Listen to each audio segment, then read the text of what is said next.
Bonjour à tous, je suis Jean-Baptiste, directeur de création associé chez Nutri & Co et je vous souhaite la bienvenue sur Next Step, notre podcast. Nutri & Co est une entreprise française qui veut hisser la nutraceutique comme réflexe du quotidien, préférant la prévention à la curation et l'éducation aux promesses creuses du marketing. Depuis le début chez Nutri & Co, on cherche à démocratiser la science, à expliquer nos produits. C'est ce qu'on fait avec nos infographies, notre chaîne YouTube et notre blog. Dans ce podcast, en revanche, l'idée n'est pas de parler des produits, mais d'élargir l'horizon. On veut parler des sujets qui nous intéressent avec des gens qui nous passionnent. Et ça, c'est le message qu'on vous a répété pendant toute la saison 1, qui comportait 6 épisodes, entre Loury, l'aventurier, Muriel, la championne olympique et d'autres invités incroyables. On a appris beaucoup avec toutes leurs expériences. D'ailleurs, Yazan, t'en avais fait quelques-uns avec moi de ces épisodes-là. Et en fait, on a décidé de faire cette saison 2. Donc cette saison 2 fera également 6 épisodes, mais on va partir sur un autre format. En fait, on a pas mal discuté avec des amis qui suivent Nutri & Co depuis longtemps. On a vu les retours que vous nous faites sur les réseaux sociaux. En fait, on a décidé de revenir aux bases de la nutrition, en repassant en revue les grands basiques, on va dire, de la nutrition humaine, et de démystifier pas mal de lieux communs qui peuvent avoir cours sur ce sujet. Alors, je fais un petit disclaimer, la nutrition, c'est un domaine qui alimente beaucoup de passion. Elle touche à notre quotidien, bien souvent ça touche à nos croyances les plus profondes, ça touche tout le monde. Donc on va essayer de garder l'espace commentaire civil. Et si vous avez des questions et des remarques, on sera enchanté d'y répondre, voire même si vous voulez éclaircir un point et que vous avez des connaissances particulières dans l'un ou l'autre sujet qu'on va aborder, même à venir à notre micro pour nous l'expliquer. On est le 4 novembre 2021 et on va enregistrer l'épisode 1 de la saison 2 de ce podcast avec Yazan, notre directeur scientifique. Et aujourd'hui, pour ce premier épisode, on va parler d'un bloc qui sont les glucides et les fibres. Bienvenue Yazan. Bonjour Jean-Baptiste, bonjour à tous. Très content de participer à cette deuxième saison. Très content du thème aussi et j'ai déjà quelque chose à dire. Effectivement, je rebondis très rapidement sur ce que tu viens de dire, sur le fait que le sujet de l'alimentation, de la nutrition alimente pas mal de passions, de théories, de points de vue, d'histoire. Il y a beaucoup de choses qui se mêlent à tout ça. Il y a même des approches, on va dire, théologiques, religieuses, des approches plus ou moins naturelles, plus ou moins ancestrales. Et chacun a son point de vue, donc c'est assez passionnant. Et en même temps, effectivement, ça peut être compliqué parfois d'échanger. Et voilà, ce qu'on va essayer de faire, en tout cas j'espère, c'est de ne pas donner de leçons, en fait. Voilà, d'essayer de rester un petit peu objectif et puis d'évoquer différentes choses, différentes approches. Et surtout, vous allez voir, au fur et à mesure de la discussion, c'est un sujet qui est tellement complexe et qui implique beaucoup de choses que c'est très difficile d'isoler un élément ou peut-être une approche et de dire, voilà, ça marche dans telle situation. Parce qu'on est tous différents. Et parce que voilà, il y a beaucoup de paramètres qui entrent en jeu, donc voilà, notre job, ça va être d'essayer d'éclaircir tout ça. Et j'espère qu'on fera on aura une petite contribution pour simplifier ou pour éclaircir certains points dans vos esprits. On est tous différents, mais il y a quand même des grandes variables communes. On va commencer par une première partie où on va essayer de décrypter un peu que sont les glucides, que sont les fibres. Moi, j'ai une première question pour toi, Yazan. On dit que les glucides sont le carburant de notre organisme. Est-ce que tu peux nous expliquer rapidement, pourquoi on dit que les glucides sont le carburant de l'organisme ? Tout à fait, c'est très simple et c'est particulièrement vrai, je dirais. Évidemment, notre organisme, pour fonctionner, a besoin d'énergie. Et cette énergie, elle est produite par le corps via le glucose. Voilà. Donc, qui est la petite unité des glucides. C'est le sucre tout simplement. Glucose et oxygène permettent à l'organisme de produire de l'énergie. Donc ça c'est l'équation de base, je dirais, de l'énergie. Après, sans vouloir rentrer dans les détails des cycles de production d'énergie, je pense que vous pourrez les trouver assez facilement, un petit peu partout. L'idée c'est que quand on s'alimente, c'est aussi pour avoir de l'énergie, pour que notre organisme fonctionne. Et le premier fuel ou le premier moteur ou la première source d'énergie, ça reste les glucides et donc le glucose, la petite unité des glucides. D'accord, mais alors les lipides, les protéines peuvent également fournir de l'énergie ? Tout à fait, mais si on revient un petit peu au fonctionnement du corps humain et à ce qu'on appelle la balance énergétique, comme tout ce qui est vivant, en fait, l'organisme va chercher l'efficacité avant tout. Et convertir le glucose avec l'oxygène en énergie, sous forme de ce qu'on appelle ATP. C'est des choses dont vous allez probablement entendre parler, peut-être via d'autres produits ou de nouveaux produits Nutri&Co. On vous réserve quelques surprises. Mais le cycle, en fait, où la production d'énergie via le glucose reste extrêmement efficiente. Et donc, c'est la source préférentielle pour l'organisme. Donc, si l'organisme, il a le choix, je dirais, entre plusieurs nutriments pour produire l'énergie, il va choisir ce qui est plus efficace, en l'occurrence le glucose qui vient des glucides. Ok, super, super clair. On dit également que les fibres sont un certain type de glucides. Les fibres font partie de la grande famille des glucides. Mais alors, qu'est-ce qui les différencie et qui les met à part dans cette grande famille des glucides, pour faire simple? Alors, les fibres, en fait, on parle souvent de polysaccharides, ce qui veut dire à peu près la même chose que grand sucre ou très grand sucre. Polysaccharides, c'est poly, donc plusieurs, et saccharide, c'est l'unité constitutive, on va dire, des glucides, c'est des sucres. Donc, c'est beaucoup de sucre. Selon les fibres, c'est des sucres différents qui sont collés les uns aux autres comme des colliers de perles. Et la différence en fait fondamentale, ou ce qui fait vraiment la caractéristique des fibres, c'est que finalement c'est pas un nutriment, puisque notre organisme ne va pas assimiler les fibres et ne va pas les utiliser pour son propre fonctionnement. Les fibres vont être en fait utilisées par les bactéries, pour certaines, qui sont dans notre microbiote, qui vont les digérer et qui vont les utiliser, elles, comme source d'énergie.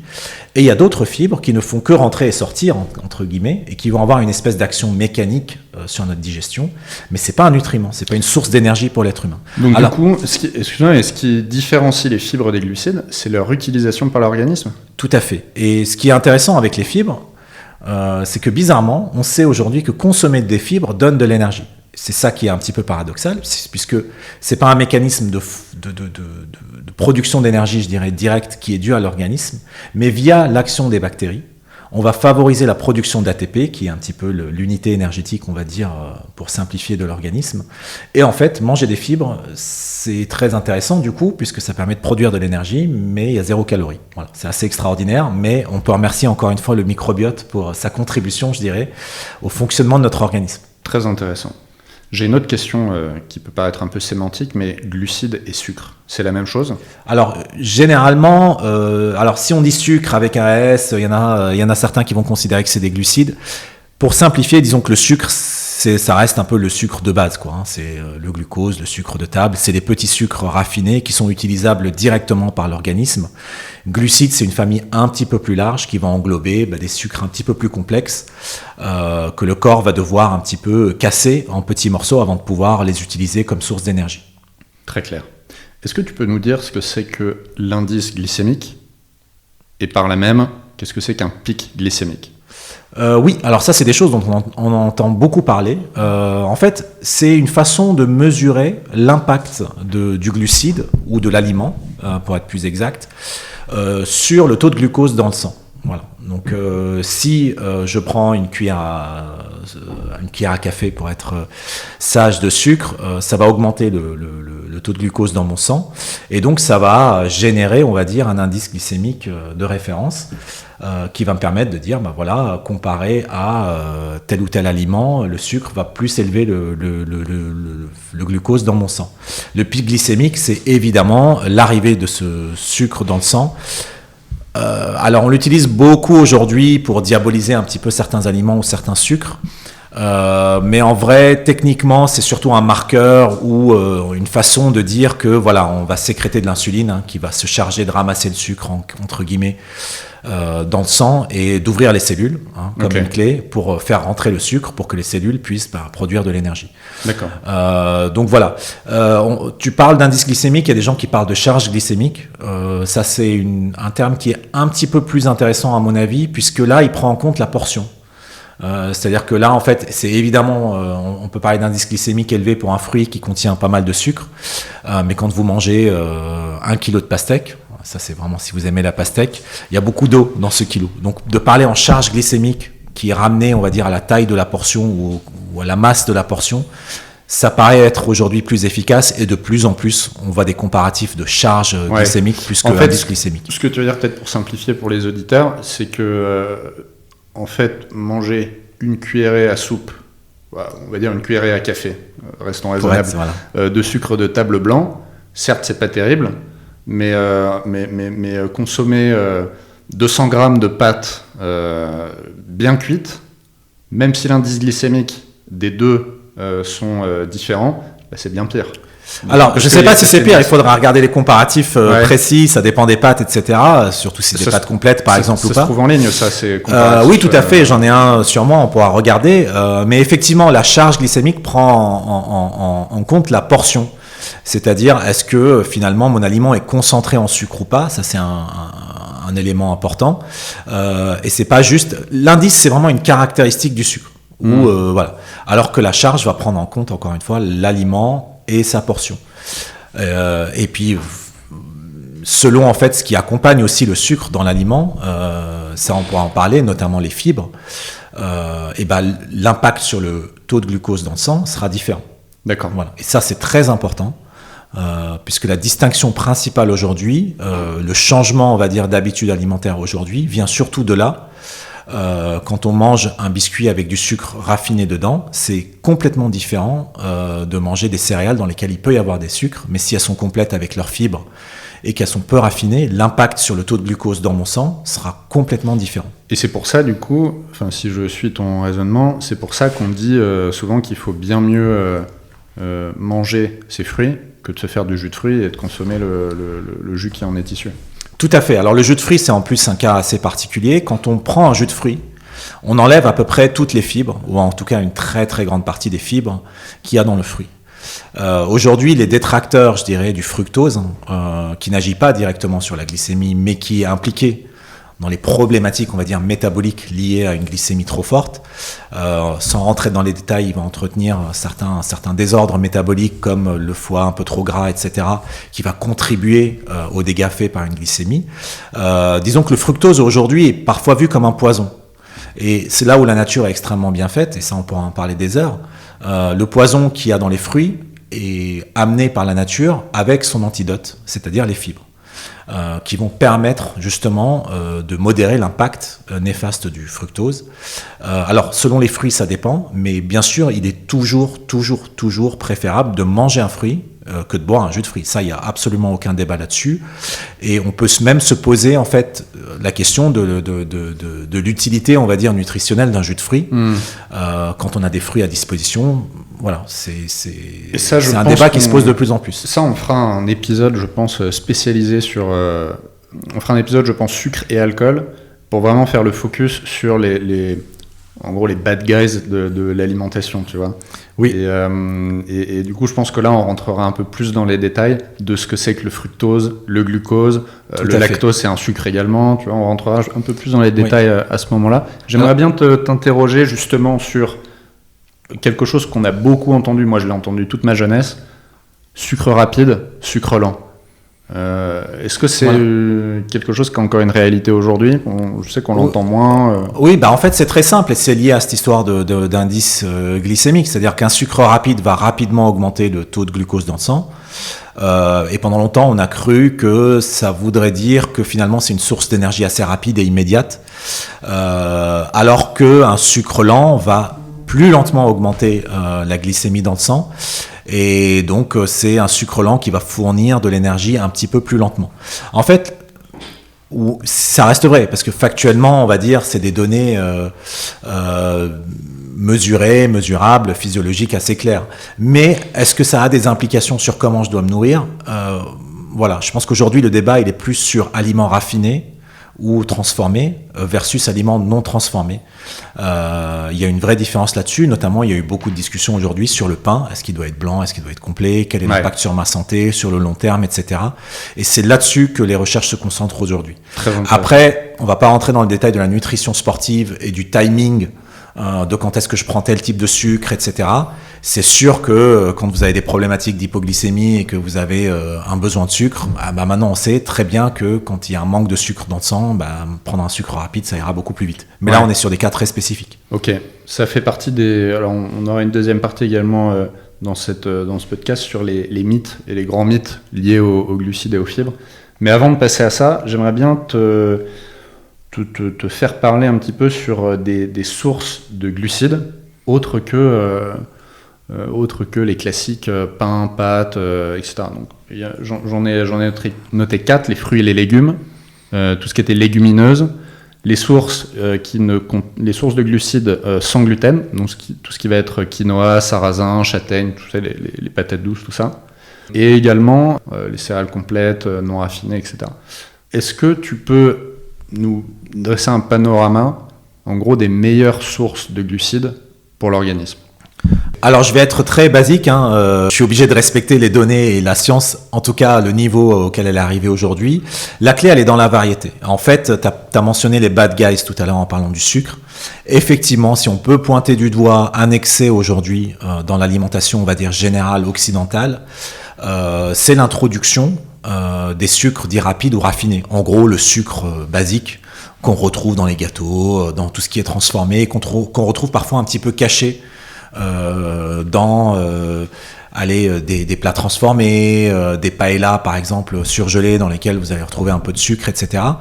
Là, on peut parler de quelque chose qui est additionnel en fait à l'aliment, qui vient juste pour le goût, pour faciliter, on va dire, l'acceptation ou l'acceptance de certains aliments. Et ce sucre additionnel, c'est un bad guy. Un exemple, même 2 petits exemples, pour dire qu'on ne peut pas balayer d'un revers de main certains sucres. En Chine, on mange du riz depuis très longtemps. Et pendant des millénaires, ils ont mangé beaucoup de riz. Et la population s'est adaptée à des quantités finalement assez élevées de glucides dans leur alimentation. En gros, si on regarde le pourcentage de calories apportées par les glucides dans une alimentation traditionnelle chinoise, il y a beaucoup de ces calories qui viennent du sucre par rapport à d'autres pays. Je pense qu'ils étaient à plus de 50%, voire 60% de manière traditionnelle. Et pourtant, ils n'avaient pas toutes les problématiques qu'on a en Occident liées à la consommation de sucre, même s'ils en consomment fondamentalement plus que nous. Ce qui dérègle aujourd'hui, en fait, leur équilibre alimentaire, c'est l'ajout de sucre dans des aliments transformés de type 4 sucres dans un café macchiato par exemple, ou les sodas, gros problème dans lequel il y a beaucoup de sucre. Et là, on va apparaître d'un point de vue épidémiologique les mêmes maladies qu'on a en Occident. Donc on voit bien que la problématique vient de l'augmentation de ce sucre raffiné.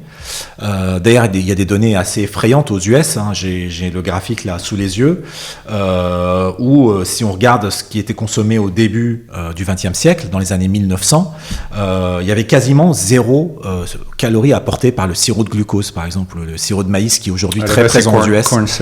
Voilà, qui est un petit peu le symbole, on va dire, ou le principal représentant du sucre dans les aliments transformés.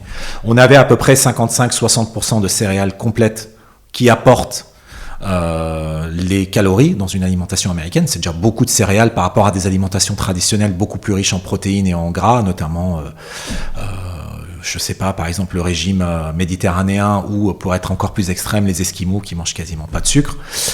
Mais bon, finalement, il n'y avait pas toutes ces problématiques. On parlait pas du problème d'obésité, ni de diabète, ni des problématiques métaboliques. Aujourd'hui, si on regarde, je suis en train de regarder le graphique en même temps, on est à plus de 20% des calories à apporter par le sirop de maïs. C'est énorme. C'est énorme, et c'est là que les problèmes arrivent. Alors ça se stabilise un petit peu, et il y a eu aussi un phénomène assez, on va dire, dramatique dans les années 60-70, où l'ennemi public numéro 1, le bad guy, c'était le gras. Et du coup, dans les aliments transformés, pour garder un goût acceptable, encore une fois, on a enlevé le gras, on l'a remplacé par du sucre. Ceux qui vont aux États-Unis aujourd'hui, alors on est en France, on est assez chanceux malgré tout, mais si vous allez aux États-Unis, vous allez voir que si vous achetez un cône de glace, par exemple en supermarché, il est beaucoup plus sucré que ce que vous avez en France, et en même temps beaucoup moins gras. Si vous achetez un paquet de céréales, vous allez voir que c'est beaucoup plus sucré. Et en fait, ça, voilà, si on peut désigner un bad guy, je dirais pas que c'est le sucre en soi, mais c'est l'excès de ce sucre-là. Donc j'aimerais bien, le message que j'aimerais faire retenir aujourd'hui, c'est la variété. Évidemment, toutes les sources que tu as citées, c'est des bonnes sources de glucides, surtout que souvent ils sont différents, notamment entre les fruits et les légumineuses par exemple. Mais c'est des aliments qui apportent d'autres choses, et favorisons ces aliments tels qu'ils sont. idéalement de temps en temps aussi pas forcément cuit. Et évitons de trouver un coupable idéal comme on l'a fait avec le gras à un moment, parce que si on fait ça, on va compenser par d'autres choses qui sont pas forcément bénéfiques. Et du coup, il y a un peu l'excès inverse qui serait de dire, on voit ça depuis quelques années, c'est le régime keto ou cétogène. En fait, contrairement aux protéines et aux lipides, les glucides sont pas des nutriments essentiels, parce que notre corps en fait sait les fabriquer à partir des autres nutriments. En fait, c'est ce sur quoi se base le régime cétogène, qui consiste à ne consommer absolument aucune source de glucides et à se pencher uniquement sur donc ce qu'on a dit, protéines et lipides. Et donc, ça va être consommer énormément d'oléagineux, de noix, énormément de viande, beaucoup de produits laitiers également, et tout le reste, ça va être des légumes, très peu de fruits. Et au départ, c'était un régime qui avait été inventé pour soigner les troubles liés à l'épilepsie. Et ça a été récupéré dans l'univers du fitness, entre guillemets, parce que c'est un régime qui fait perdre assez rapidement beaucoup de poids et assez rapidement, on va dire, de masse grasse, puisque ça force le corps à puiser dans les réserves de gras, donc les triglycérides qui sont stockés dans notre, en général dans le ventre, dans les poignées d'amour qu'on connaît bien, etc. Qu'est-ce que tu penses de ce régime ? Est-ce qu'on n'est pas là sur justement l'excès inverse ? Est-ce que c'est dangereux ? Est-ce que c'est quelque chose qu'on peut recommander ? Alors, ce qui est intéressant, c'est qu'effectivement, je vais revenir sur cette histoire d'efficacité énergétique. Et effectivement, si les glucides sont la source favorable ou la plus favorable d'énergie, parce que la plus efficace pour l'organisme, il y en a d'autres. Et comme tous les organismes qui ont survécu, je dirais, aux lois de la sélection naturelle, le corps a toujours une option A et une option B. D'ailleurs, il y a beaucoup d'organes qu'on a en double. C'est vrai que c'est une espèce d'assurance que l'organisme a développée pour résister et pour survivre. Et donc, pour fabriquer de l'énergie, l'organisme sait effectivement utiliser d'autres sources que les glucides, même si c'est moins efficace. Maintenant, sur ce cas de régime assez particulier, je pense qu'une des utilisations aujourd'hui, si on a parlé de la découverte au niveau des patients qui s'étaient touchés par des troubles épileptiques, il y a beaucoup de méthodes en fait, de soins pour des diabétiques aujourd'hui qui se basent sur une privation du sucre, pour maîtriser un petit peu la résistance à l'insuline. Donc on ne va pas rentrer dans les détails, mais disons que ça peut rentrer dans le cadre d'un régime très spécifique pour guérir des pathologies, donc syndrome métabolique ou diabète de type 2. Maintenant, c'est difficile en fait de recommander ça parce que faites l'expérience. Éviter de manger des glucides, déjà c'est pas facile. Moi j'ai essayé, c'est très dur. C'est très difficile de trouver des aliments sans glucides. Sur le long terme, même si on veut consommer des graines, etc., on se retrouve vite avec des choses qui contiennent des glucides. Et c'est aussi la preuve que c'est pas un diable, on va dire, en soi, les glucides. Maintenant, d'utiliser, on va dire, cet état d'esprit pour se dire, je vais réduire mes glucides, je veux réduire surtout le sucre raffiné, je vais éviter de manger des biscuits, des gâteaux comme dessert, je vais prendre un aliment, un fruit, ou peut-être un produits laitiers ou parfois prendre un fromage plutôt que de prendre un dessert, pourquoi pas, ça peut être utile. Et effectivement, ça peut avoir un effet sur le poids. Alors, je ne veux pas recommander de méthode de régime, etc. Mais si on prend le problème à l'envers et qu'on se dit que en moyenne, les Français consomment un peu trop, comme tous les Occidentaux, de sucre raffiné, et ça peut avoir un impact sur leur poids, et déjà d'éliminer ces sucres raffinés, c'est un bon première étape. Maintenant, il ne faut pas oublier qu'on parle d'alimentation, et que dans l'alimentation, il y a beaucoup de paramètres. Notamment des paramètres de satiété, des paramètres de satisfaction, des paramètres sociologiques, psychologiques, tout ce que vous voulez. Et se priver, c'est jamais une bonne idée à long terme. C'est très très difficile. Alors, maintenant il y a un petit peu la mode, on va dire, des jeûnes intermittents. C'est-à-dire une privation extrême sur une plage horaire assez forte, mais ponctuelle. C'est assez intéressant parce que c'est quelque chose qui est assez ancestral en fait, le jeûne, il ne faut pas l'oublier, c'est développé depuis des millénaires par l'être humain, peut-être forcé à une certaine époque parce que simplement on n'avait rien à manger, et après institutionnalisé par des grandes religions, par des pratiques philosophiques, ésotériques, ce que vous voulez. Ce qui est intéressant avec l'approche du jeûne, et ce que disent aujourd'hui les gens qui le pratiquent, c'est que on peut imaginer par exemple de manger normalement et d'être satisfait de ce qu'on a mangé, de trouver du plaisir à manger 4 jours par semaine ou 5 jours par semaine et jeûner 2 jours, c'est-à-dire d'avoir une période limitée, on va dire, de frustration et de privation un peu sociale, parce que du coup on peut pas aller manger avec les copains, le midi on mange pas avec les collègues, le matin on déjeune pas avec sa famille, etc. Et finalement 4 jours ou 5 jours sur 7 je vis une vie à peu près normale et je me prive vraiment fortement 1 ou 2 jours. Aujourd'hui, les gens trouvent ça plus acceptable que de se priver un peu tous les jours d'un aliment qu'on aime, certes, d'un dessert, d'une friandise, etc. C'est sûr, maintenant, je pense que pour tenir sur le long terme, alors on s'éloigne un peu du sujet de départ des glucides, mais je pense que pour tenir sur le long terme, de toute façon, il faut faire quelque chose qui fonctionne bien avec notre mode de vie. Et par exemple, quelqu'un qui ferait un jeûne intermittent où il ne mangerait pas le matin et il commencerait à manger uniquement au déjeuner, je connais beaucoup de gens autour de moi qui s'y sont totalement habitués, qui ne mangent pas leur petit déjeuner et ils le vivent très très bien. Ça, c'est pas un vrai jeûne, hein. Il faut vraiment des périodes prolongées de 16-18 heures pour que ça commence vraiment à être efficace. C'est 16 heures du coup. Oui, en général on dit 16-18 heures. Idéalement, quand on est vraiment dans une démarche, c'est 24. C'est-à-dire qu'en fait on saute 2 repas. Là on a vraiment fait un jeûne, on va dire, je vais pas dire efficace parce que ça dépend encore une fois de chacun, mais effectivement sauter le petit déjeuner c'est quelque chose qui correspond à beaucoup de monde et c'est marrant parce qu'il y a quelques années on disait que c'était le repas le plus important de la journée, il fallait que ce soit complet, qu'il fallait ses céréales, ses produits laitiers, son jus de fruits, sa confiture, son café, etc. Et aujourd'hui on dit non, les produits laitiers il faut éviter, les céréales il faut éviter, la confiture il faut éviter.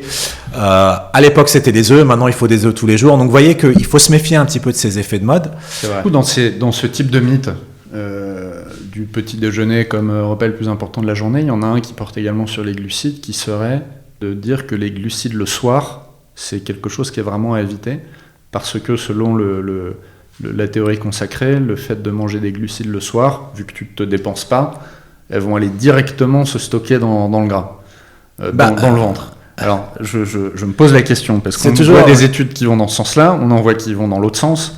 Ouais. Parce qu'en fait, c'est là aussi, est-ce qu'on regarde vraiment les bonnes choses ?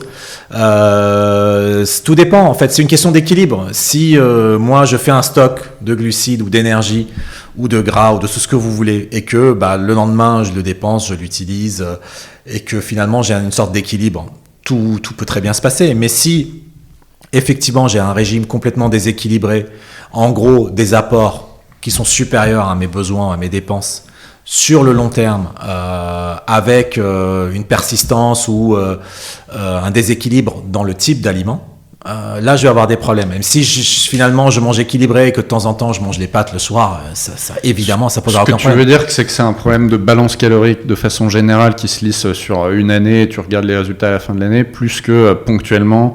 le fait il n'y a pas de calories qui comptent double parce que tu la prends en fonction d'une certaine de la journée, c'est ça que tu veux dire ? Oui, en fait, même la notion de balance calorique est un petit peu, on va dire, aujourd'hui flexible parce qu'on sait que le corps s'adapte aussi. Là encore, on revient à la formidable adaptabilité de notre organisme qui est fait pour survivre, il ne faut pas l'oublier. Moi, si je baisse mes apports aujourd'hui de 20%, dans quelques mois, mon corps va faire va dépenser 20% en moins pour le même rendu. C'est-à-dire qu'il va augmenter son efficacité énergétique, c'est ce qu'on appelle la balance métabolique, et il va s'adapter. Mais du coup, si je recommence à manger comme avant, donc je remets 20% en plus, j'ai 20% en plus de trop. Et c'est un petit peu la raison pour laquelle c'est difficile aujourd'hui de dire aux gens, faites du sport, vous allez maigrir. Parce qu'en fait, la première chose qui va se passer quand tu vas te mettre à faire plus de sport, c'est que tu vas avoir plus faim et que tu vas manger plus. C'est normal, tu dépenses plus et donc ton corps, il réclame plus. Il s'adapte en fait, ton organisme. Mais encore une fois, il faut insister sur un peu cette notion d'équilibre et de variation dans ce qu'on mange. Et c'est plus qu'une question de calories, ou de glucides, protéines, lipides. C'est vraiment une question aujourd'hui de type de calories, de type d'aliments, de transformation et d'aliments qui donnent aussi un sentiment de satiété. Il faut dire la vérité aussi, parfois il y a des choses quand on en mange 100 grammes, on n'a plus faim après. Il y a d'autres choses qui vont apporter 10 fois plus de calories et qui vont donner envie de manger encore plus et plus. C'est un des problèmes typiquement du jus de fruits qui ouvre l'appétit. Voilà. Ouais, tout à fait. Moi j'avais une question là sur les mythes, donc cette deuxième partie d'émission sur les fibres. J'ai l'impression quand j'entends les émissions de nutrition, quand j'entends un peu autour de moi que le conseil numéro 1 en général que donnent les nutritionnistes, c'est manger plus de fibres, manger moins de sucre, plus de fibres. Ça revient tout le temps. Bien sûr. Est-ce que tout le monde est carencé en fibres ? Presque tout le monde, oui. Surtout si on compare à ce qu'on mangeait il y a quelques années ou quelques centaines d'années. Je reviens aux transformations du régime alimentaire. Sur ce graphe où on voit l'augmentation en pourcentage des calories apportées du sirop de glucose, qui est vraiment une unité simple et complètement raffinée de sucre, sans toutes les fibres qui va avec, versus ou par rapport aux apports faits par des céréales complètes, qui elles contiennent du sucre plus complexe, mais surtout des fibres. Aujourd'hui, bien sûr que par rapport à il y a 100 ans, on consomme beaucoup moins de fibres. Et ça, c'est vraiment très important. Et je vais raconter une petite histoire assez marrante, et vous allez voir un petit peu l'ironie du monde dans lequel on vit. Aujourd'hui, dans notre univers, il y a beaucoup de gens qui développent des pains enrichis en fibres. D'ailleurs, nous, pour notre produit fibre, on a un bouquin de recettes dans lequel il y a une recette de pain pour enrichir le pain en fibres. Ce qui est assez extraordinaire, c'est que depuis des années et des années, on raffine de plus en plus les céréales. C'est-à-dire qu'on enlève les fibres, fondamentalement, pour faire une farine blanche, etc. Et avec ces céréales de plus en plus raffinées, on a fait du pain qui est bon, qui est assez populaire et que tout le monde aime bien manger. Et aujourd'hui, on rajoute des fibres dans ce pain qu'on a passé beaucoup de temps, technologiquement, je dirais, à raffiner, à libérer de ces fibres. Si je fais un peu l'avocat du diable, on pourrait dire qu'on rajoute du raffiné sur du raffiné. Puisqu'on est allé raffiner des fibres. On déraffine ce qu'on a passé beaucoup de temps à raffiner. Voilà. C'est ça. Est-ce qu'il ne serait pas plus simple de repartir sur justement du pain complet, du pain avec des graines Oui, alors c'est encore un peu plus subtil parce que là, il y a une étude qui vient de paraître. Ça, c'est intuitivement ce que j'avais envie de dire et ce qu'on a envie de dire.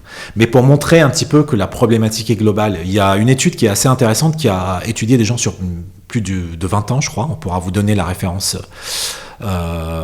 après l'émission, qui a comparé en fait on va dire l'état de santé général de quelqu'un qui mange du pain complet versus quelqu'un qui mange du pain blanc. Donc c'est pas une personne à chaque fois, c'est des centaines de personnes. Et en fait, la vraie différence de santé, elle vient de la consommation vraiment de fibres. C'est-à-dire que ça se joue beaucoup plus sur les fruits et légumes, pour être clair et pragmatique, que sur le type de pain qu'on mange. Alors bien sûr qu'il sera toujours préférable de prendre du pain complet et le moins raffiné possible, au moins de temps en temps, en tout cas de varier, de ne pas prendre que du pain blanc, mais ça se joue vraiment sur les fruits et légumes, et donc là aussi je vais être très banal, et je vais encourager les gens à vraiment manger plus de fruits et légumes, et franchement faites le compte vous-même. Vous allez voir que c'est pas si évident de manger beaucoup de fruits et légumes, et il faut qu'à chaque repas, on commence à se dire... Faut cuisiner, et puis il faut aussi sortir du snack ou de la petite collation transformée et se dire est-ce que je peux remplacer ça par un concombre, par une carotte, par un fruit. Est-ce que le soir je peux favoriser les salades, c'est à peu près ce qu'il y a de moins transformé aujourd'hui. Est-ce que quand j'ai faim je peux grignoter une tomate par exemple plutôt que des petits crackers ou des choses, voilà, sans se priver, mais voilà, de faire des choix de temps en temps qui vont dans ce sens-là, c'est déjà un bon départ. C'est sûr, et c'est vrai que c'est quelque chose qu'on dit souvent aussi. Dans un monde idéal, mais vraiment idéal, la Nutra aurait beaucoup moins d'utilité, puisque, en tout cas, une partie de la Nutra aurait moins d'utilité. Je ne parle pas des domaines très spécifiques, comme le cranberry, qui vont aider à soigner certaines affections, mais typiquement, si on avait tous le temps de se cuisiner chaque jour un petit plat avec la bonne cuisson, avec des produits, des fruits du marché. Dans l'idéal, là, le multi, peut-être qu'il perdrait un peu de son intérêt. Alors, oui, ok, ça c'est le monde idéal, mais le problème c'est que ça n'existe pas. Ça n'existe pas, et surtout, est-ce que c'est vraiment souhaitable ? Parce que on idéalise beaucoup les anciens régimes alimentaires, etc. Et je suis premier à le faire, à dire, si les Méditerranéens sont encore là, avec un régime alimentaire qui a plus de 2000 ans, c'est que finalement la sélection naturelle a fait le travail. Mais il ne faut pas oublier qu'à l'époque, ils avaient aussi du vin, ils avaient aussi du miel, ils avaient aussi des choses qu'on diabolise aujourd'hui pour ces apports nutritionnels qui ne sont pas bons. Bon, merci beaucoup. Merci beaucoup Yazan de t'être prêté à cet exercice. Avec plaisir. Merci Jean-Baptiste. Merci à tous. Vous pouvez retrouver ce podcast sur notre blog et toutes les applications de podcast comme Spotify ou l'appli Apple. Quelle que soit la plateforme que vous utilisez, vous pouvez nous laisser votre commentaire, vos avis, si vous avez des réactions à nous faire sur le jeûne, sur les glucides en général, sur votre façon d'en consommer, vos conseils, même vos recettes de cuisine. Parce que c'est vrai qu'on propose des choses qui ne sont pas forcément faciles à suivre.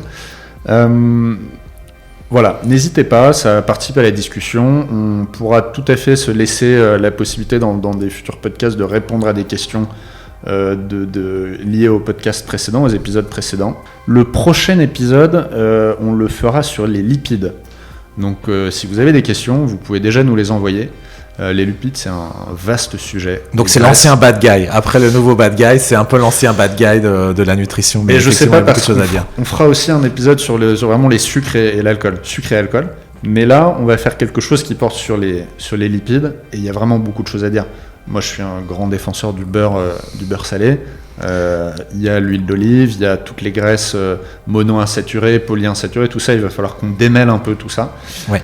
Pensez à vous abonner à notre compte Instagram, Nutri&Co.